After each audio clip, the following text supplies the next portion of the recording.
కేంద్ర ప్రభుత్వం NDA government petrol diesel ఇప్పటికే 4 సార్లు పెంచింది. ఇదిగాక ఇంకా ఎక్కువ పెంచుతామని చెప్తా ఉన్నారు. 130 రూపాయల దాకా పెట్రోలు డీజిల్ అవుతుంది అనేటువంటిది ఒక చర్చ నడుస్తూ ఉంది. కేంద్రంలో ఉన్నటువంటి బీజేపీ మోడీ అక్కడ ట్రంప్కి అనుకూలంగా వ్యవహరిస్తున్నారు.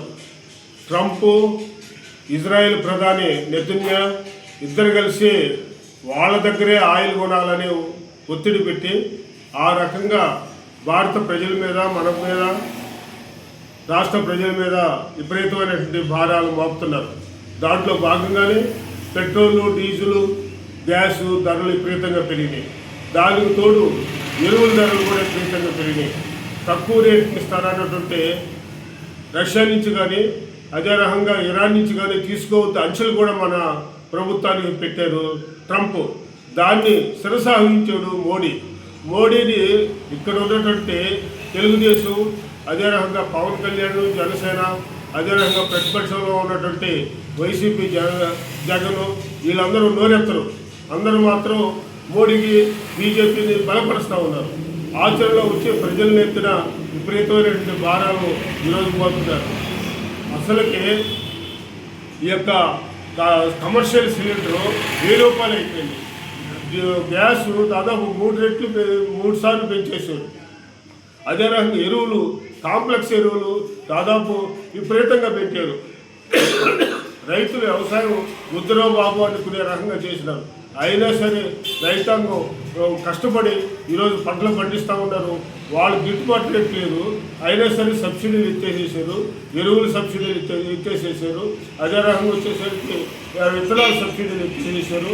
ఇవన్నీ కూడా సరిచేయాల్సింది పాలించే రాష్ట్ర ప్రభుత్వం అవన్నీ చేయకుండా మేము వ్యవసాయాన్ని కాపాడుతామని ఒక పక్క కళ్ళబుల్లి మాటలు రాష్ట్ర ప్రభుత్వం చెప్తా ఆచరణలో వచ్చేసరికి రైతాంగాన్ని నిట్ట నిలువున ముంచుతున్నారు.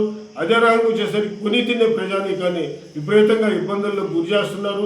ఈరోజు ప్రజలు బయటకు రావడం వల్ల ప్రజలు ఎవరి వాళ్ళు విపరీతంగా ధరలు పెరిగినాయి అంటున్నారు.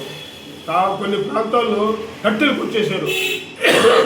కట్టెలు విపరీతంగా తీసుకొచ్చుకొని లారీలు ట్రాక్టర్లు తీసుకొచ్చుకొని కట్టెలతో వంటలు చేస్తూ ఉన్నారు.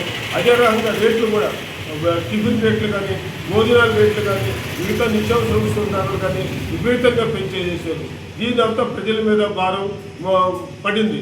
దీన్ని తగ్గించి చేయాల్సిన బాధ్యత రాష్ట్ర ప్రభుత్వానికి లేదు. ఇది మామూలే అని అంటున్నారు. అందువల్ల ప్రజల్లో నిరసన అనేటువంటి పెద్ద ఎత్తున రాబోయే రోజుల్లో వస్తుంది.